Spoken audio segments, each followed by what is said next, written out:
শ্রীখণ্ড নিবাসী একটা 12 বছরের ছেলে, যার নাম রঘুনন্দন। একটু মন দিয়ে শুনবেন, এগুলো শুনতে হবে, না হলে আমাদের ভুলটা ভাঙবেন। যেটা আজও বর্তমান, যেখানে আজও সেবা চলছে, সেবা হয় বর্ধমান জেলায়। চলে যাবেন, দর্শন করে আসবেন। আজও গোপীনাথের হাতে আছে সেই নাড়ু। আমরা দর্শন করেছি, আমাদের ভাগ্যে হয়েছে। তা সেই ছোট্ট ছেলে রঘুনন্দন, যার পিতার নাম মুকুন্দ দাস, যিনি ছিলেন বড় কবিরাজ। সেই সময় নবদ্বীপের যে রাজা ছিলেন নবাব হোসেন শাহ, সেই নবাব হোসেন শাহ তার নিজের শারীরিক অসুস্থতা দূর করার জন্য, মানে সুস্থ হবার জন্য, ওই মুকুন্দ দাসের কাছে গিয়ে সে সুস্থ হয়েছিল মা সেই সময়। তা সেই মুকুন্দ দাস এত বড় কবিরাজ ছিলেন, কিন্তু ঘরে ছিল তার গোপীনাথ বিগ্রহ। এখন গোপীনাথের সেবা সময় মতো দিতে হয়। গ্রামে কোনো ব্যক্তি অসুস্থ হলে সেখানেও যেতে হয়। একটা মানুষ দুই দিকে কাজ পড়ে গেছে, চিন্তা করছে আমি কি করব, কোন দিকে যাব।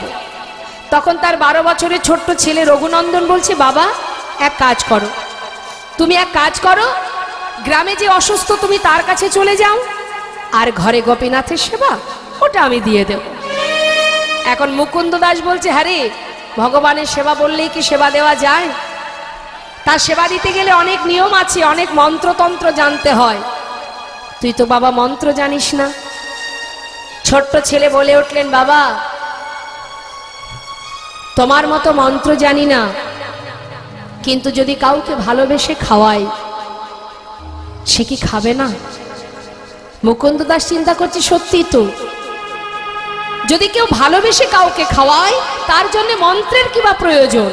তার উপরে তো ভক্তি, ভক্তি যেখানে সেখানে মন্ত্রের দরকার নেই। যাক, তুই আমাকে বাঁচালি বাবা। শোন, তাহলে রান্নাঘরে সবকিছু গোছানো আছে, কোনো রকমে রান্না করে সেবাটা দিয়ে দে, আর আমি আসবো ঘরে ফিরে, আমার জন্য প্রসাদ রাখবি, কেমন? ঠিক আছে বাবা, চলে যাও।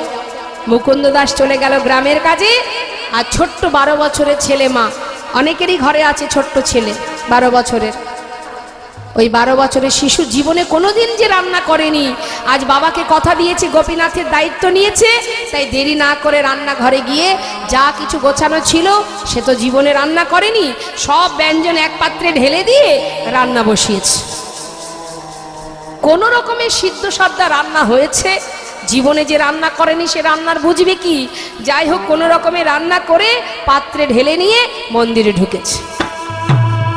ঢুকে ডাকছে, ও গোপীনাথ, গোপীনাথ, দাঁড়িয়ে থাকলে হবে না, তাড়াতাড়ি এসে খেয়ে নাও। জানো আজ বাবা নেই ঘরে, আমি রান্না করেছি তোমার জন্য। জানি না কেমন হয়েছে, তবে একটু কষ্ট করে খেয়ে নাও, কাল বাবা ভালো করে রান্না করে খাওয়াবে। সে জানে আমি যেমন বাবার সন্তান, ওই গোপীনাথও বাবার সন্তান। সে জানে না যে এটা বিগ্রহ, এটা ভগবান, সেটাও জানে না। ও জানে সেও পুত্র, আমিও পুত্র। এই তো ভালোবাসা। মা ডাকছে, বারবার ডাকছে, আসছে না। আপনারাও তো সেবা দেন, আমরা চিত্রপট ভেবে সেবা দিই, তাই আসে না। আর সে তো আপন জন ভেবে ডাকছে, যত সময় না আসবে তত সময় ডেকে যাচ্ছে, বারবার ডাকছে। কি হলো, আসছো না কেন? ও গোপীনাথ, শুনতে পাচ্ছ না আমার কথা? আজ বাবা ঘরে নেই বলে আসবে না? কি ভেবেছো তুমি? শোনো গোপীনাথ, আমি বাবাকে কথা দিয়েছি তোমাকে খাওয়াবো, তাড়াতাড়ি চলে এসো। আমি অনেক কষ্ট করে রান্না করেছি তোমার জন্য, আমার কি কষ্ট হয় না? কোনোদিন করিনি, আজ যে আমি কথা দিয়েছি বাবাকে, তোমাকে আমি খাওয়াবো। গোপীনাথ এসো না। ও গোপীনাথ, তাও আসছে না। কি হলো, আসছে না কেন?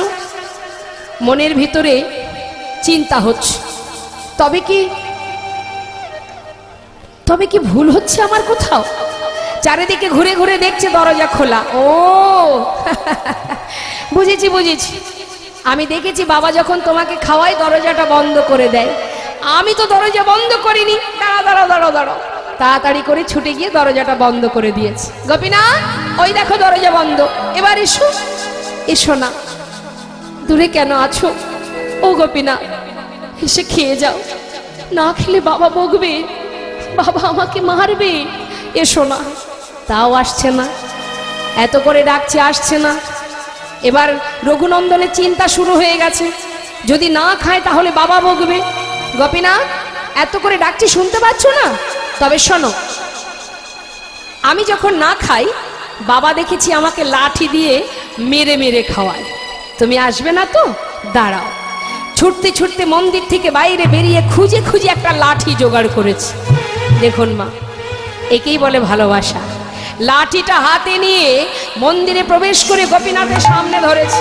গোপীনাথ, দেখতে পাচ্ছ কি আছে? ভালো চাও চলে এসো, তা না হলে না এই লাঠি দিয়ে আমি তোমাকে মেরে মেরে নিয়ে আসবো। মুখের কাছে লাঠি ধরেছে মা। ভগবান ভক্তের ভক্তি দেখে নিজেই চোখের জলে বুক ভাসিয়ে কাঁদছে। ভক্ত, না যে থাকবো কি করে? ভেবেছিলাম যাব না, কিন্তু এমন ভালোবাসা আমি দেখা না দিয়ে থাকবো কি করে? এমন করে কোনোদিন আমাকে কেউ লাঠির ভয় দেখায়নি।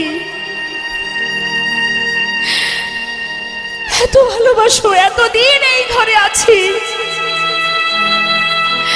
কেউ কোনোদিন এমন করে আমায় ভালোবাসেনি। রিবন, আমি আসছি, আমি আসছি। যেই না বিগ্রহ থেকে সচল মূর্তি ধারণ করে পাতা আসনে এসে বসেছে মা, রঘুনন্দন ভাবছে দেখেছ, লাঠির ভয় দেখিয়েছি, ভয় পেয়ে চলে এসেছে। খেয়ে নাও। একটুখানি মুখে দিয়েছে মা। যেই না মুখে দিয়েছে জিজ্ঞাসা করছে কেমন হয়েছিল গোপীনাথ? ভালো হয়নি তাই না? একটু কষ্ট করে খেয়ে নাও, বাবা কালকে ভালো করে রান্না করে খাওয়াবে।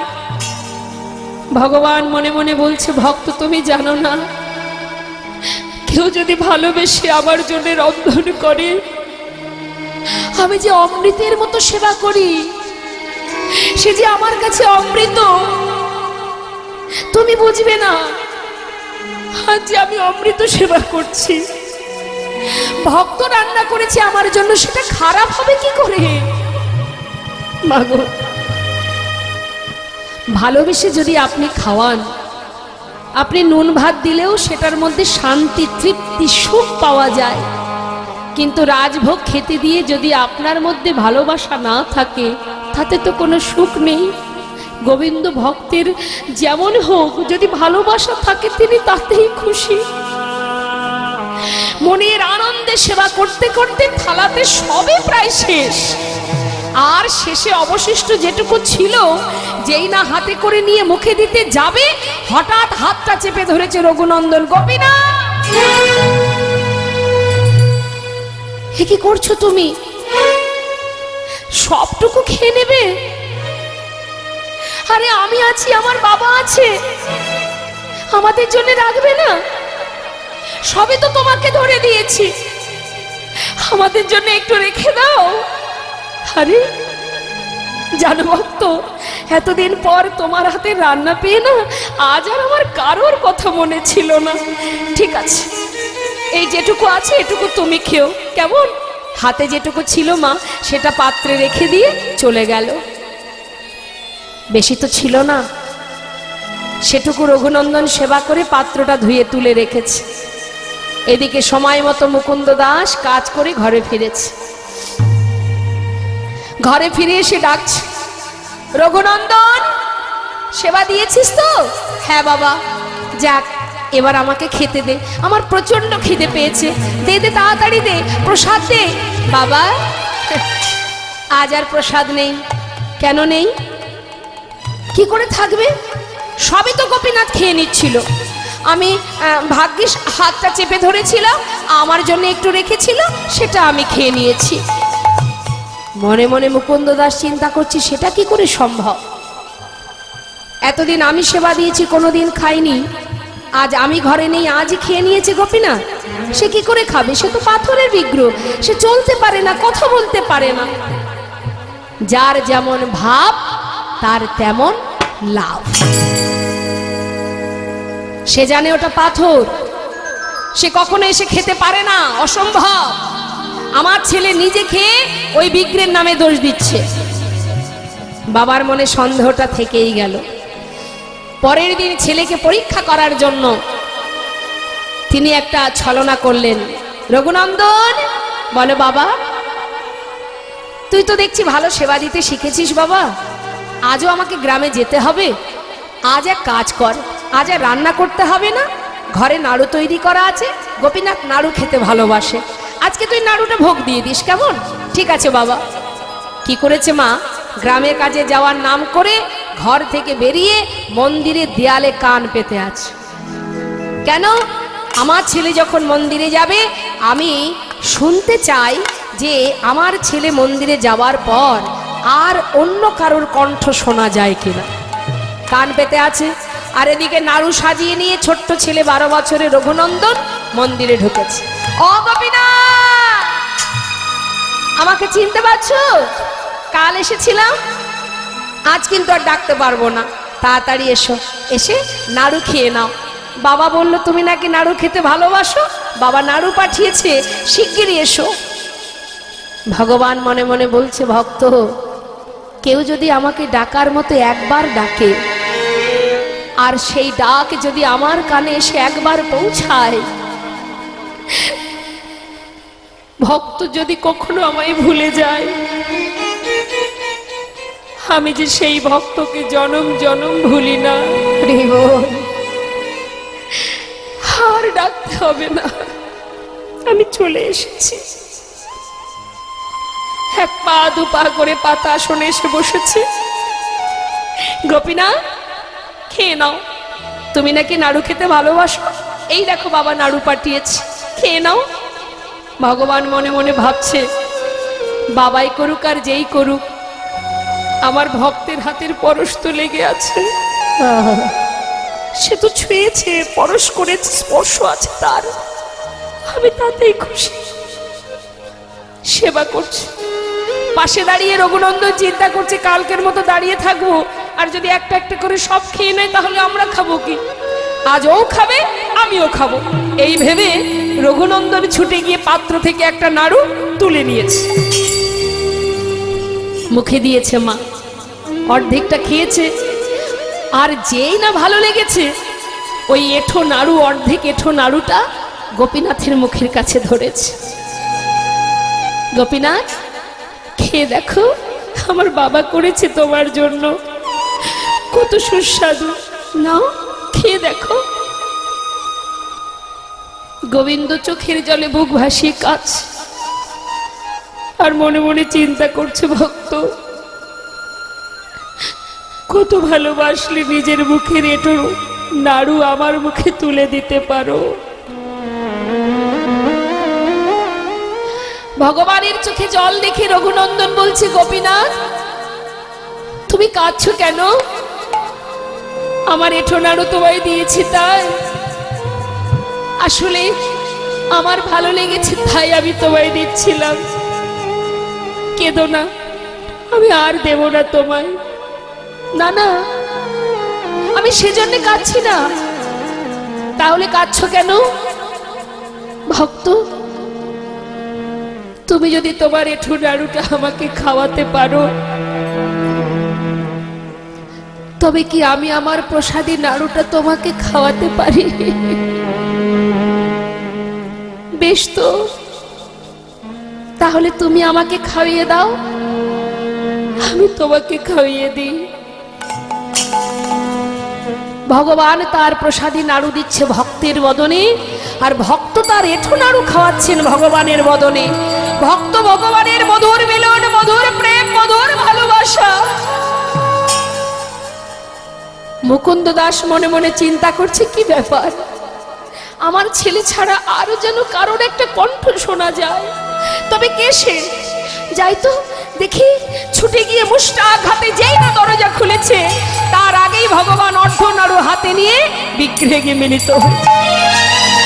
ছুটে গিয়ে সন্তানকে বুকের মধ্যে জড়িয়ে ধরেছে। রঘুনন্দন, রঘুনন্দন, আমায় ক্ষমা করে দে বাবা, আমায় ক্ষমা করে দে, আমি তোকে ভুল বুঝেছি, আমি তোকে সন্দেহ করেছি। দেখ, যাকে সারা জীবন সেবা দিয়েছি আমি তার দেখা পাইনি, আর একদিন তাকে সেবা দিয়ে নিজে হাতে তাকে খাইয়েছিস। কারণ আমি তাকে ভালোবেসেছি পাথর ভেবে, তুই তাকে ভালোবেসেছিস আপন জন ভেবে। আয় বাবা, আমার কোলে আয়, তোর মতো ভক্ত সন্তানকে বুকে জড়িয়ে ধরি। আমার বুকে আয় বাবা, তোকে জড়িয়ে ধরে এতদিনের যে অযোগ্য কর্মটা আমি করেছি, হায় আমার অযোগ্য দেহ আমি যোগ্য করি, আমার অযোগ্য দেহ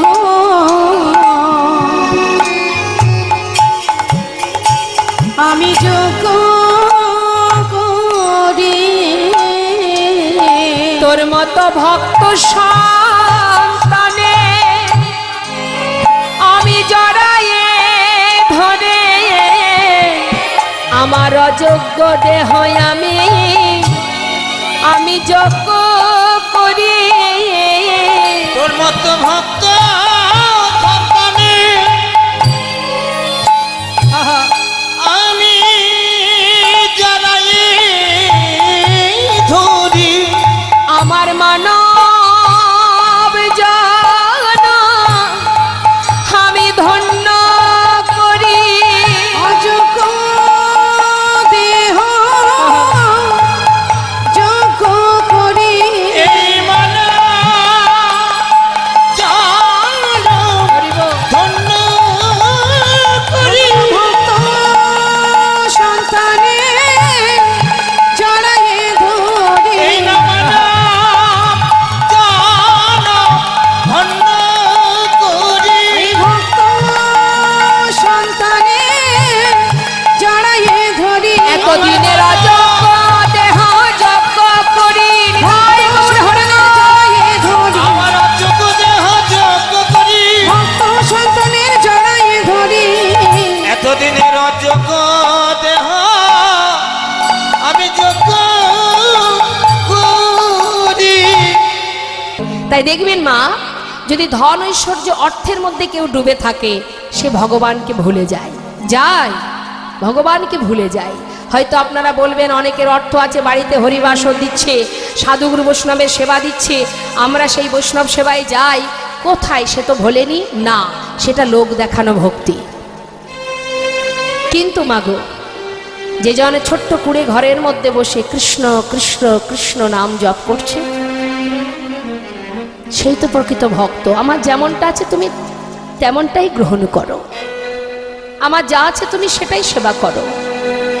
ভগবান বিদুরের ঘরে শাকর্ণ সেবা করেছিলেন, একটা খোসা, কলার খোসা সেবা করেছিলেন। কেন? তাতে ছিল ভক্তি, তাতে ছিল শুদ্ধ প্রেম। ভক্তি ভরে তুমি যেটাই দেবে তার মধ্যে যদি ভক্তি থাকে, ভগবান তো ক্ষীরসর ননি মাখন চান না মা। সুদামা যখন শুকনো চিড়ে নিয়ে গেল দ্বারকায়, কৃষ্ণকে রাজা দেখে লুকিয়ে রাখলো। হায় হায়, এই চিড়ে আমি দেব কি করে ওকে? ও তো মস্ত বড় রাজা, ও রাজভোগ সেবা করে, আমি চিড়ে কি করে দেব? আমি যে দিনহীন কাঙাল।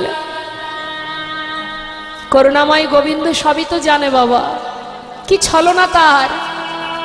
সুদামা চরণ ধৌত করছে আর জিজ্ঞাসা করছে, বন্ধু এতগুলো বছর পর এলি, আমার জন্য কিছু আনিসনি? সুদামা বলছে, জানিস কানাই, নিজেদেরই খাওয়া জোটে না, তোর জন্য কি আনবো বল? কিন্তু চিড়ের পুটুলিটা কিন্তু লুকিয়ে রেখেছে মা। গোবিন্দ মনে মনে বলছে, বন্ধু তুই ভেবেছিস আমি রাজভোগ সেবা করি, তোর আনা শুকনো চিড়ে আমি খাবো কি করে? তুই কি জানিস না ভক্ত আমাকে যেটাই দেয়, ভক্তের ভালোবাসার যে বস্তু, আমি যে অমৃত স্বরূপ গ্রহণ করি,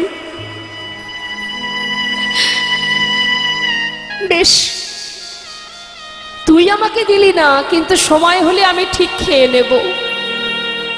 সুদামাকে বলেছিল, সুদামা রে, যে চিড়ে দিতে তুই দ্বিধা করছিস, আগত কলিযুগে গৌর হয়ে আমি নদিয়ায় যাব বটে, কিন্তু যত সময় দাঁড়ে দাঁড়ে ভিক্ষা করে ওই চিড়ে মাটির মানুষাই আমায় সেবা না দেবে, আমি কিন্তু কলিযুগে সেবা করব না। নিতাই গৌর হরি বল, হরি বল।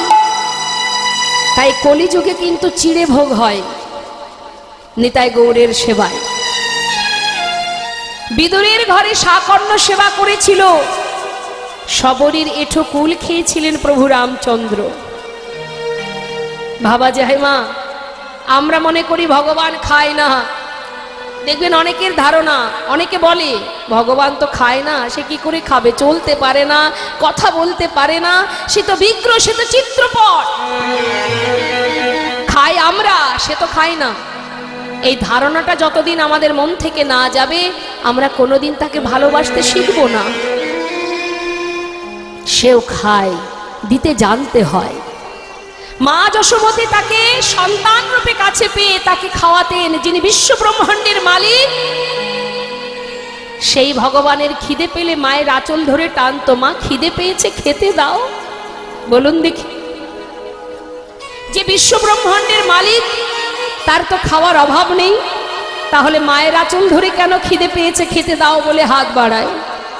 এটাই তো ভালোবাসা। আপনার কিঞ্চিত কিঞ্চিত সেবা তিনি যে বড় ভালোবাসেন মা। পূজারীকে বলছে, প্রসাদ দেবে আমায়, আমি চললাম ভজনে। বিলম্ব না করে গুহার মধ্যে বসে বসে ভজন করছে, আর প্রতিজ্ঞা করেছে, মা এই রইলাম আমি গুহার মধ্যে, প্রভু তুমি কেমন আছো, তুমি আমাকে দেখা না দিয়ে কেমন করে দূরে থাকতে পারো, এই গুহা থেকে আমি আর বাইরে বেরোবো না। আমিও দেখতে চাই যে ভক্তের ডাকে সাড়া না দিয়ে তুমি কি করে দূরে থাকতে পারো। একমাত্র ভগবানের কাছে ভক্তেরই জোর খাটে। ভক্ত জোর করছে, আমি থাকলাম গুহার মধ্যে, দেখি তুমি কত সময় না এসে থাকতে পারো। তুমি যত সময় না আসবে, আমি এই গুহা থেকে বাইরে বেরোবো না। প্রতিজ্ঞাবদ্ধ হয়ে বসে বসে ভজন করছে। কিন্তু মা, তিনি আর কি করে থাকবেন দূরে?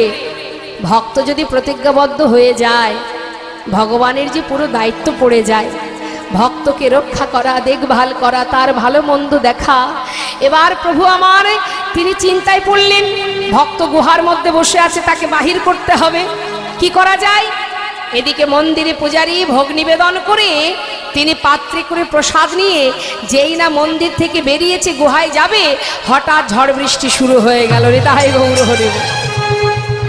যেই না দেখছি ঝড় বৃষ্টি হচ্ছে, চিন্তা করছে, তাই তো এত বৃষ্টির মধ্যে আমি যাব কি করে, বৃষ্টিটা বন্ধ হোক তারপরে যাব। এই ভেবে প্রসাদের পাত্রটা বারান্দাতে রেখে সে মন্দিরের মধ্যে ঢুকে গেছে। বৃষ্টি থামলে যাব এই চিন্তা করে। কিছু সময় পর বৃষ্টি বন্ধ হলো, হরি বল। আর তার মধ্যে দিয়ে গোবিন্দ আমার পূজারীর রূপ ধারণ করে প্রসাদের থালাটা নিয়ে এক পা দুপা করে গুহার মধ্যে যাচ্ছে। ভগবান পূজারীর বেশে গুহার ভিতরে ঢুকছে, আর লালা গুহার মধ্যে বসে বসে তিনি ভজন করছে। রাধে কৃষ্ণ গোবিন্দ গোপাল রাধা রমণ হরি হরি হরি বল। রাধে কৃষ্ণ গোবিন্দ গোপাল বল বল, রাধার মন হরি হরি হরি বল। গিরিধারিব গোবর্ধন ধারিব, আর গিরিধারি বল, গোবর্ধন ধারি বল। আর রাধা রমণ হরে কৃষ্ণ কৃষ্ণ বল। আর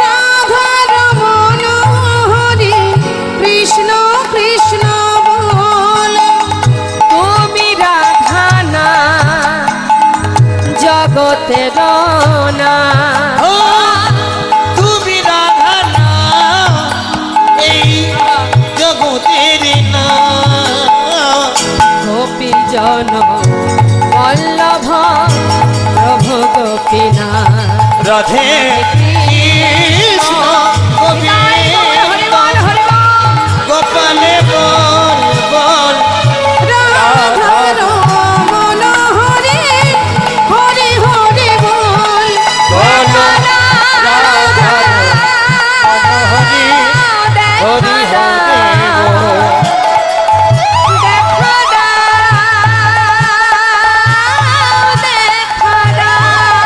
বলো রাধার মন হরে হরে হরে বল বলো রাধার মন হরে হরে হরে বল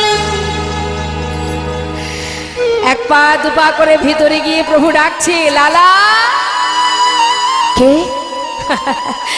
তুমি প্রসাদ খাবে না এই দেখো প্রসাদ এনেছি যেই না বলেছে তাড়াতাড়ি করে একটু প্রসাদ নিল লালা ভগবান লালাকে প্রসাদ দিয়ে আবার ফিরে চলে গেল এদিকে ঝড় বৃষ্টি বন্ধ হয়ে গেছে মা মন্দিরের প্রকৃত যে পূজারী সে চিন্তা করছে লালাকে প্রসাদ দিতে যেতে হবে যাই হঠাৎ বারান্দায় এসে দেখছে প্রসাদের থালা আছে প্রসাদ নেই কি হলো তাহলে হয়তো কোনো ভক্ত এসে নিয়ে গেছে ঠিক আছে মন্দিরে তো আরো আছে প্রসাদ তা থেকে একটু দিয়ে আসি এই ভেবে এবার পাত্রে প্রসাদ নিয়ে গুহার মধ্যে গেছে গুহায় বসে আছে লালা ডাকছে লালা কে আমি পূজারি তুমি প্রসাদ খাবে না প্রসাদ আমি তো প্রসাদ খেয়েছি খেয়েছো কে দিল তোমায় কেন তুমি তো এসেছিলে আমি এসেছি আমি তো আসিনি লালা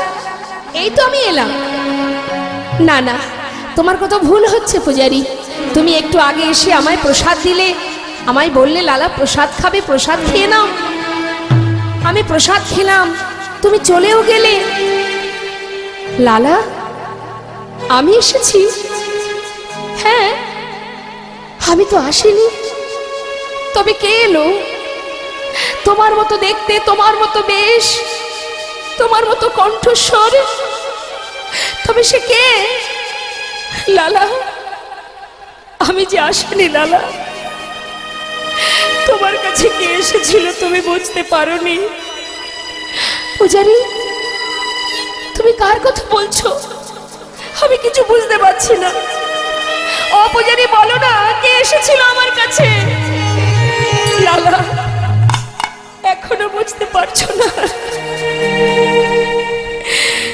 লালা মিছে কেন পুছো মোরে আমার বলা কিছুই না মিছে কেন বুঝো মোরে আমার বলার কিছুই না যে যা করে করার তিনি সবার অন্তরে সে যে যে যা করে করান তিনি সবার অন্তরে সে যে রয় মিছে কেন বুঝো মোরে আমার বলার কিছুই নাই না না আমার বলার কিছু না আমার বলার কিছু না আমার বলার কিছু না হে কৃষ্ণ তুমি করুণা তুমি করুণা করুণা করো। তুমি করুণা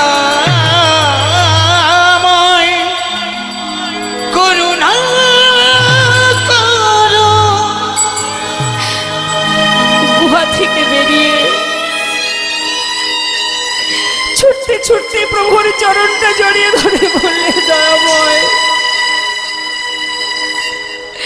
বলো প্রভু বলো, তুমি আমার সামনে দেখা দিয়েও কেন না দেখা দিয়ে চলে গেলে? কেন করলে তুমি? একটিবার বলো প্রভু, কেন তুমি দেখা দিলে না? কি অপরাধ আমার? কোথায় চলে গেলে দয়াময়? দেখা দাও, দেখা দাও, বলো না মোরে কাঁদাইছ কেন, করিছ কেন ছলো না? বলো না ওরে কাঁদাইছ কেন, করিছ কেন ছলো না? আমি অনেক কেঁদেছি, কাঁদিতে পারি না। কি পাবই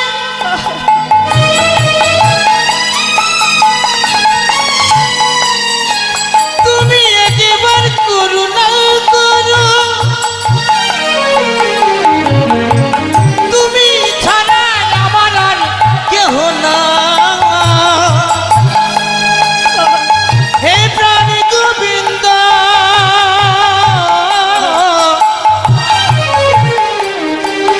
কি পাবই অনেক কেঁদেছি আর কাঁদিতে পারি না। দেখা কি মোরে দেবে না? করিছ কেন চলো না? বলো না মনে কাঁদাইছ কেন, করিছ কেন চলো না? বলো না মনে কাঁদাইছ কেন, করিছ কেন চলো না? মন্দির থেকে বেরিয়ে ছুটতে ছুটতে সেই বাবাজির কাছে গিয়ে চরণটা জড়িয়ে ধরেছি। বাবাজি আজ বলো, বলো বাবাজি, আমাকে তুমি কেন ভিক্ষা দিচ্ছ না? তুমি জানো সে এসেছিল আমার সামনে, কিন্তু দেখা না দিয়ে চলে গেছে। বলো আমার অপরাধটা কি? কেন তুমি আমায় মন্ত্র দিচ্ছ না? বাবাজি বলে দাও। বাবাজি বলছে, চলে যাও লালা, এখনো তোমার মন্ত্র দেওয়ার সময় হয়নি। সময় হলে আমি নিজে এসে দীক্ষা দিয়ে যাব। না, আজ আমায় বলতে হবে কি অপরাধ আমার। যত সময় তুমি না বলবে আমি তোমার চরণ ছেড়ে কোথাও যাব না। তুমি বলো বাবাজি কি অপরাধ আমার? লালা শুনবে, তোমাকে বলেছিলাম তুমি সকলের বাড়িতে ভিক্ষা করবে। লালা প্রত্যেকের বাড়িতে ভিক্ষা করেছো, করেছো কি? করেছি। ভেবে দেখো, সবার বাড়িতে ভিক্ষা করেছো? একজনের বাড়িতে করিনি, আর সকলের বাড়িতে ভিক্ষা করেছি। কার বাড়িতে ভিক্ষা করনি? জগৎ শেঠ। কেন করনি? ওদের সঙ্গে আমাদের পুরানো দ্বন্দ্ব আছে, তাই আমি। দ্বন্দ্ব কিসের জন্য? জমিদারির কারণে। আচ্ছা লালা, তোমার সেই জমিদারি আছে কি এখন? না। তুমি কি জমিদার আছো? না। তাহলে দ্বন্দ্ব বিবাদ কেন থাকবে লালা? যাও, যার সঙ্গে তোমার দ্বন্দ্ব আছে, বিবাদ আছে, নতমস্তকে তার বাড়ি থেকে ভিক্ষা করে নিয়ে এসো, তবেই তোমার দীক্ষা হবে।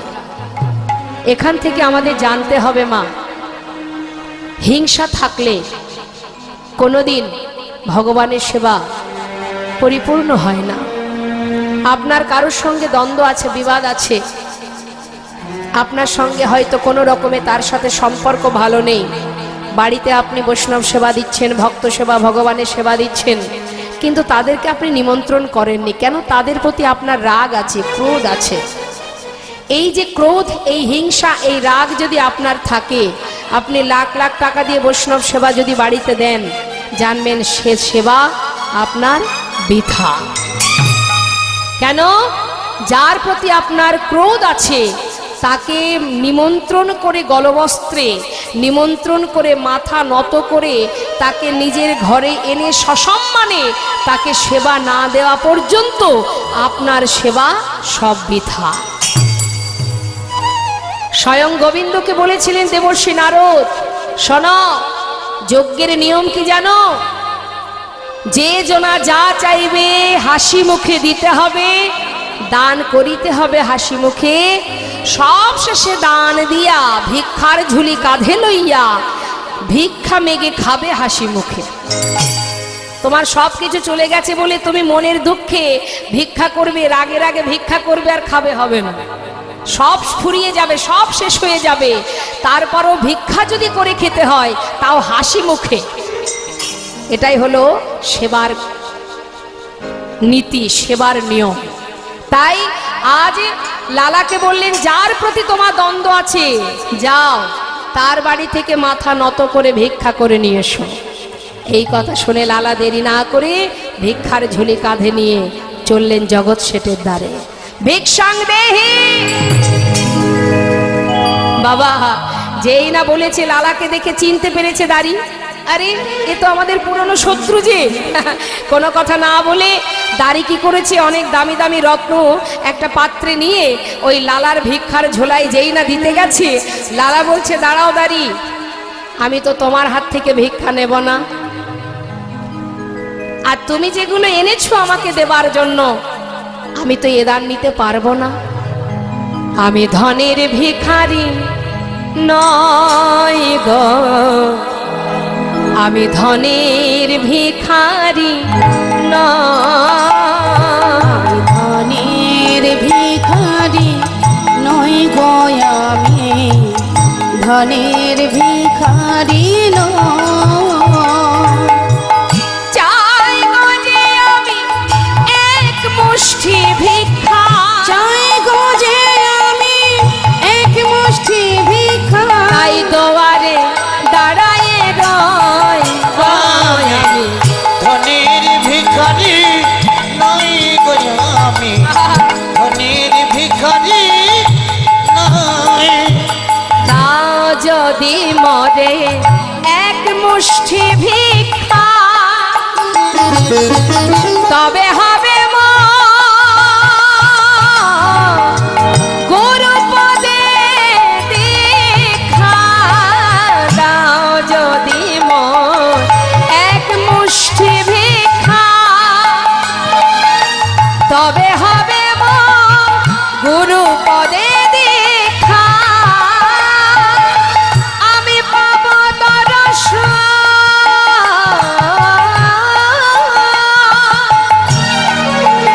ওই ব্রজেন্দ্র আমি পাব দর্শন,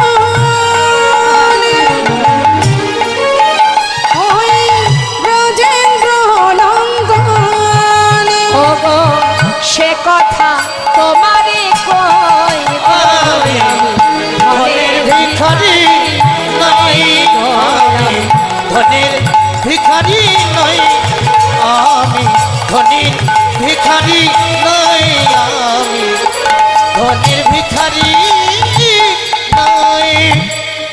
কমিটির ভক্তগণের কাছে অনুরোধ, আমাদের লীলা এবার ধীরে ধীরে শেষের দিকে, তাই যত তাড়াতাড়ি সম্ভব আপনার পরবর্তী দল আনার ব্যবস্থা করুন। কি করলেন মা? যেই না বলা, দাড়ি তাড়াতাড়ি করে ভিতর ঘরে গিয়ে বললেন জগৎ শেঠকে, বাবু আপনার চিরশত্রু দ্বারে দাঁড়িয়ে আছে, শুনলাম সে নাকি আপনার হাতে ভিক্ষা নেবে। আমার চিরশত্রু? নাম কি তার? তার নাম লালা। বলো কি, সে আমার দ্বারে দাঁড়িয়ে? হ্যাঁ বাবু, তাই সে আপনার হাত থেকে ভিক্ষা নেবে বলে দাঁড়িয়ে আছে, তাই এবার আপনাকে যেতে হবে। জগৎ শেঠ বলছে, বলো কি দাঁড়ি, আমাকে নিয়ে চলো তো, আমি নিজে চোখে দেখতে চাই, আমার বিশ্বাস হচ্ছে না। যেই না জগৎ শেঠ দ্বারে এসে দাঁড়িয়েছে মা, দ্বারে এসে দেখছে কি, সারা গায়ে কৃষ্ণ নাম। সারা গায়ে দাদার সঙ্গে তিলক ধারণ, কাঁধে ভিক্ষার ঝুলি, বদনে কৃষ্ণ নাম, মস্তক মুন্ডন। অপূর্ব সেই শোভা দর্শন করে জগৎ শেঠ বলে উঠলেন, তোমার যে বেশ আমি দেখতে পাচ্ছি, এটা কি তোমার আসল বেশ নাকি কোনো ছলনা? কোনো ছলনা করে আমার কাছে আসনি তো? লালা বলে উঠলেন, না না, আসিনি আজ তোমার কাছে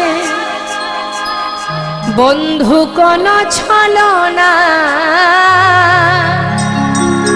ও বন্ধু, ওই ঘাটের মাঝে পারে ঘাটাতে বসে ডাকছে আমার।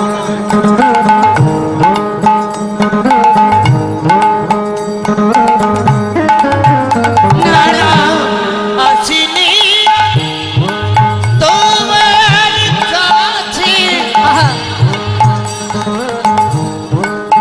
ও বন্ধু কোন ছলনা। হরিব ঘাটের মাঝি পার ঘাটেতে বসে ডাকছে বন্ধু গো,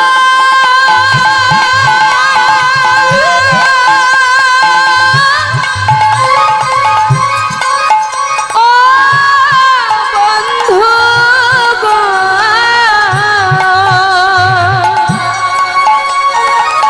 বন্ধু গো,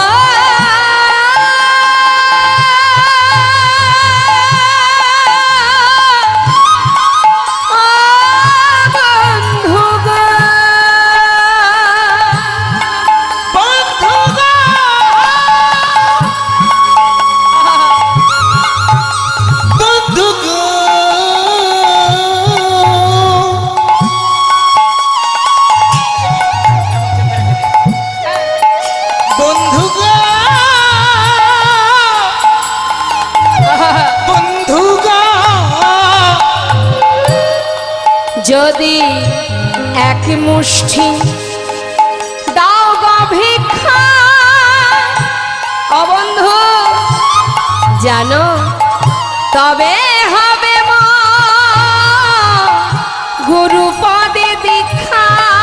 যদি এক মুষ্টি দাও গো ভিক্ষা,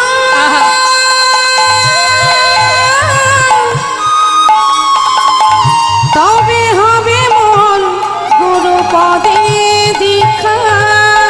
যাই গো আমার বেলা বয়ে যায়, বন্ধু যাই যাই গো গো আমার বেলা বয়ে যায়।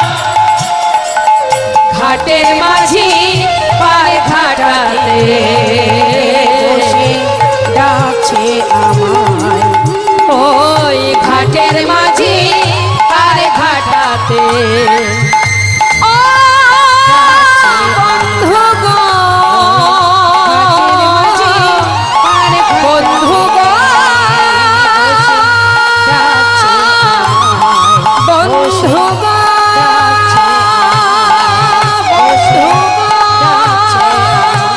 ঘাটের মাঝি পার ঘাটে ডাকছে আমার।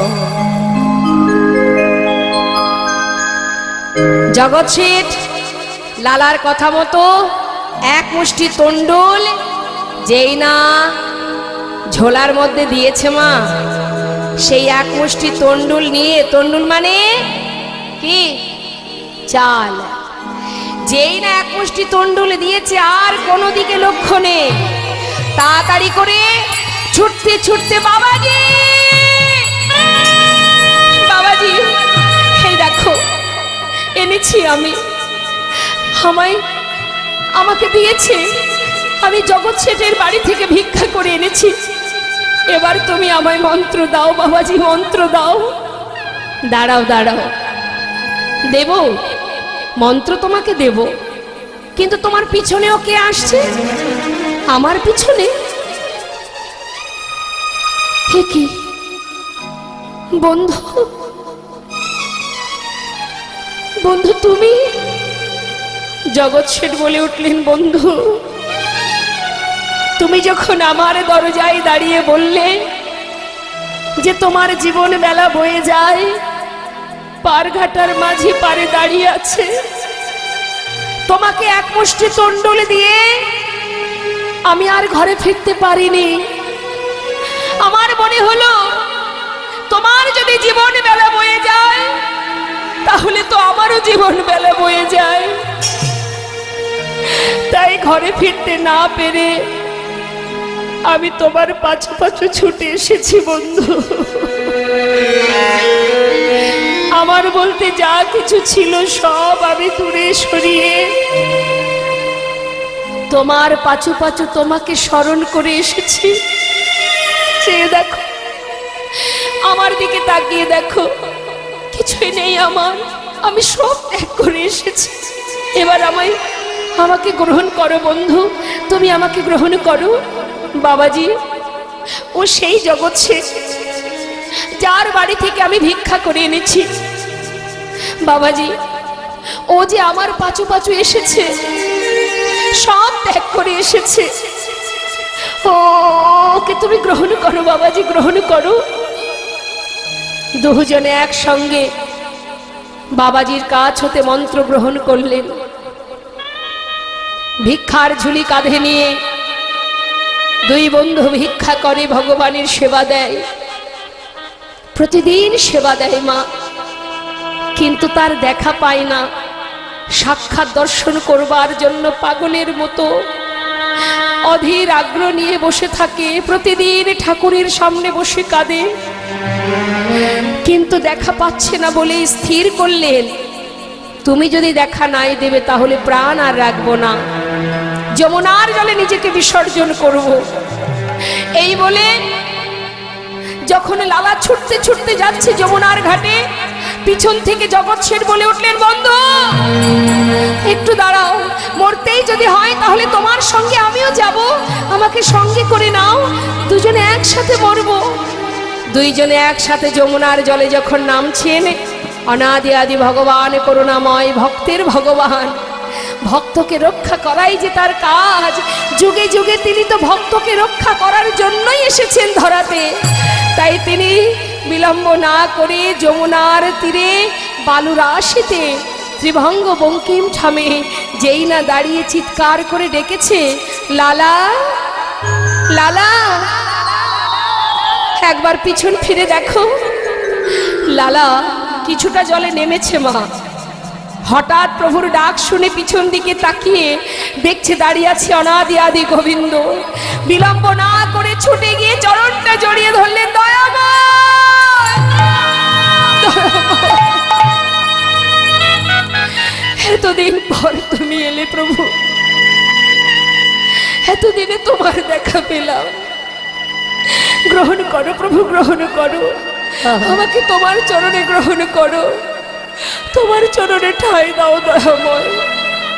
এসো প্রভু, এসো, আমার চোখের সামনে নয়, আমার কাছে এসো। মম অন্তর মন্দিরে এসো এসো, মাধব কৃষ্ণ গোপাল এসো মাধব কৃষ্ণ গোপাল। মম অন্তর মন্দিরে তুমি এসো এসো,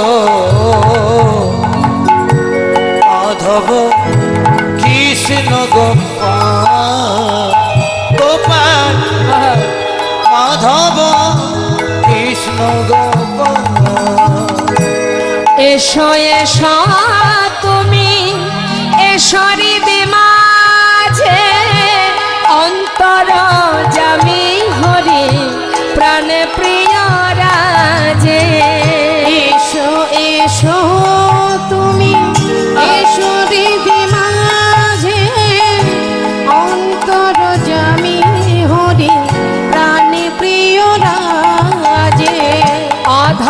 বাসিয়া মধুর হাসিয়া অধরে বাঁচিয়া মধুর হাসিয়া এসো এসো কৃষ্ণ গোপাল এসো মাধব কৃষ্ণ গোপাল অন্তর মন্দিরে এসো এসো মাধব কৃষ্ণ গোপাল গোপাল মাধব কৃষ্ণ গোপাল। মাগো, এখানেই আমাদের ভক্ত ভগবানের লীলাকে বিশ্রাম রাখবো। ভক্তের অনুরোধে আমাদের দুটো ভজন গাইতে হবে, তার জন্য সময় রাখতে হচ্ছে আমাদের। তো জনিতাই আমরা দর্শন করছি ভক্ত ভগবানের মধুর মধুর মিলন। সবাই মিলে আমরা গাইব, ভক্ত আর ভগবানের মিলন হইল, ভক্ত আর ভগবানের মিলন হইল, প্রেমানন্দে বদন ভরে হরি হরি বলো, প্রেমানন্দে মদন ভরে হরি হরি বলো। জয় সচিনন্দন জয় গৌর হরি, জয় সচিনন্দন জয় গৌর হরি, জয় সচিনন্দন জয় গৌর হরি। ওই না বিষ্ণু প্রিয়ার প্রাণ বধুয়া নদিয়া বিহারী, বিষ্ণুপ্রিয়ার প্রাণ বধুয়া নদিয়া বিহারী, বিষ্ণু প্রিয়ার প্রাণে গোরা নদিয়া বিহারী। জনিতা জয় গৌর জয় রাধে। বৃন্দাবন ধাম আচ্ছা অপার, জপে যা রাধে রাধে রাধে শ্যাম। হাতে তালি দিয়ে সবাই মিলে একসঙ্গে রাধে।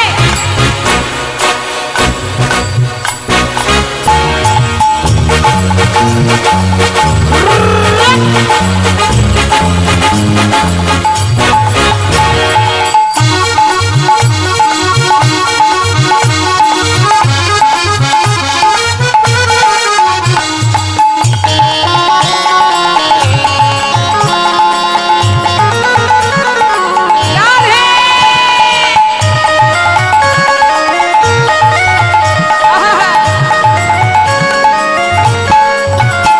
বৃন্দাবন ধাম বৃন্দাবন ধাম অপার, জপে যা রাধে রাধে।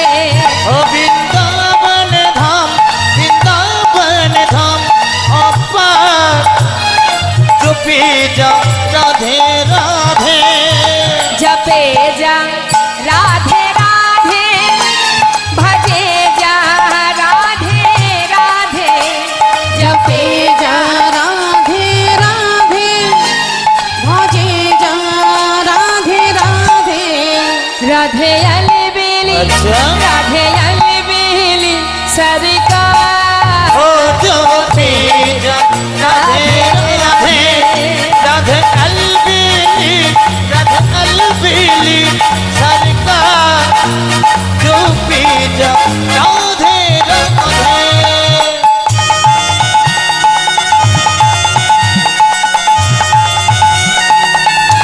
राधा रानी की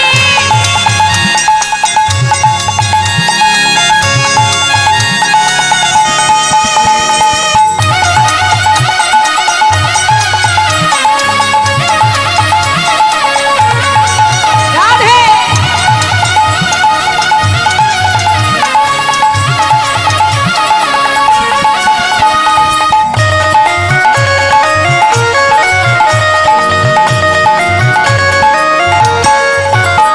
जो राधा राधा गावे, वो प्रेम पदरिथा पावे।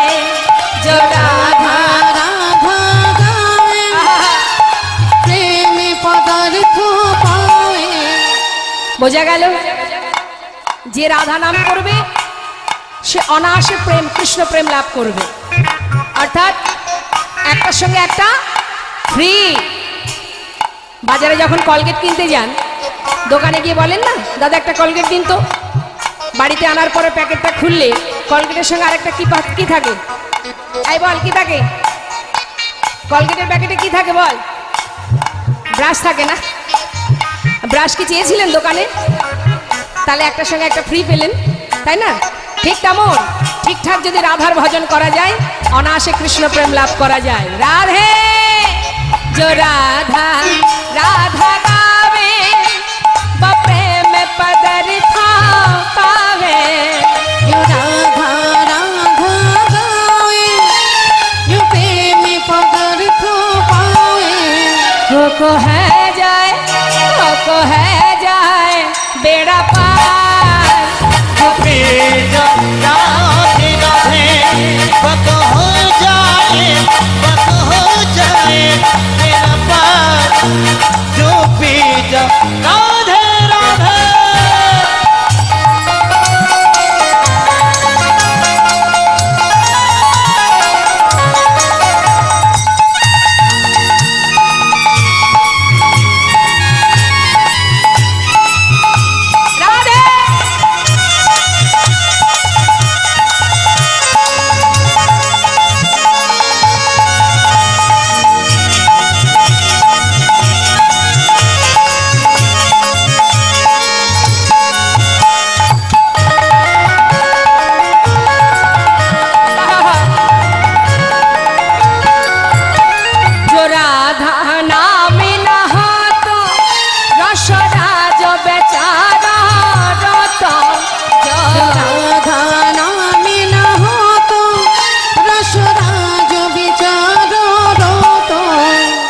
রাধারানী যদি বৃন্দাবনে না আসতেন তাহলে গোবিন্দ আসতেন না। মা রাধা এসেছিলেন তাই তোমার গোবিন্দ এসেছেন।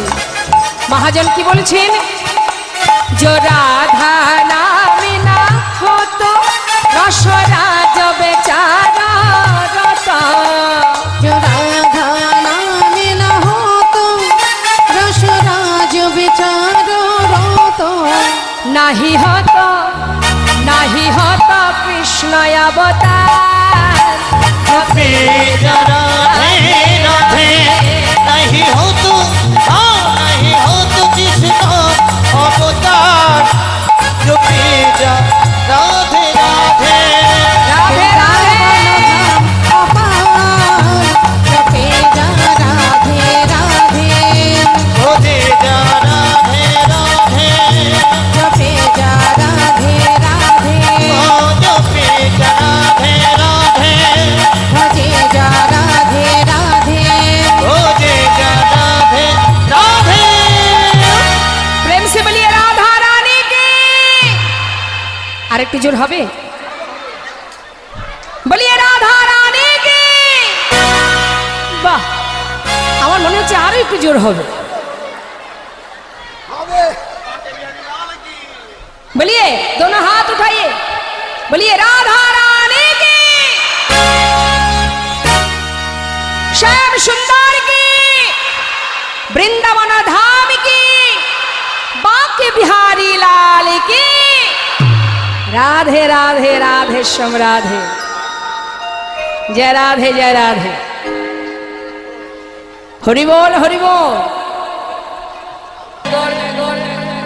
আমরা ভক্ত ভগবানের লীলাকে বিশ্রাম রেখে পরবর্তী দল আসার আগ পর্যন্ত আমরা একটু ভজন শ্রবণ করব। আসুন আমরা সবাই মিলে দুটো ভজন শ্রবণ করব। কিষাণু জনকা জয়গণ সবাই মিলে একটু গাইবো আমরা।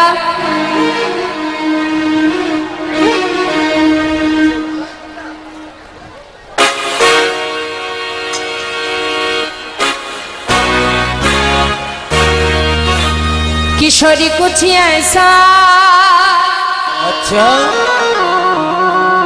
इंतजाम हो जाए। किशोरी कुछ ऐसा इंतजाम हो जाए। किशोरी कुछ ऐसा इंतजाम हो जाए। किशोरी कुछ ऐसा इंतजाम हो जाए। हे इंतजाम हो जाए, इंतजाम हो जाए। इंतजाम हो जाए इंतजाम हो जाए। किशोरी कुछ ऐसा इंतजाम हो जाए। किशोरी कुछ ऐसा इंतजाम हो जाए।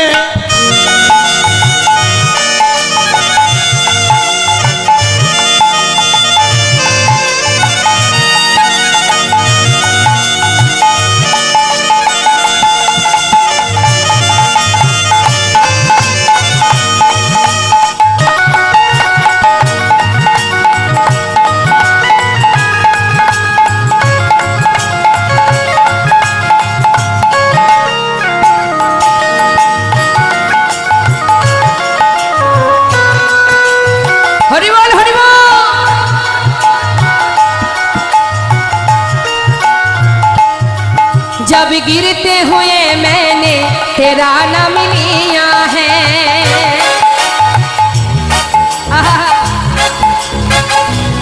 तो जब गिरते हुए मैंने तेरा नाम लिया है। কি বলছেন না, যাবে গিরতে হুয়ে, অর্থাৎ যদি কেউ কোনো বিপদে পড়ে রাধা নাম জপ করে, রাধারানী তার বিপদ থেকে উদ্ধার করে তার হাত দিয়ে তাকে বিপদ থেকে তুলে ধরে। কি বললেন, শোনো শোনো, যাবে গিরতে হুয়ে मैंने तेरा नाम लिया है।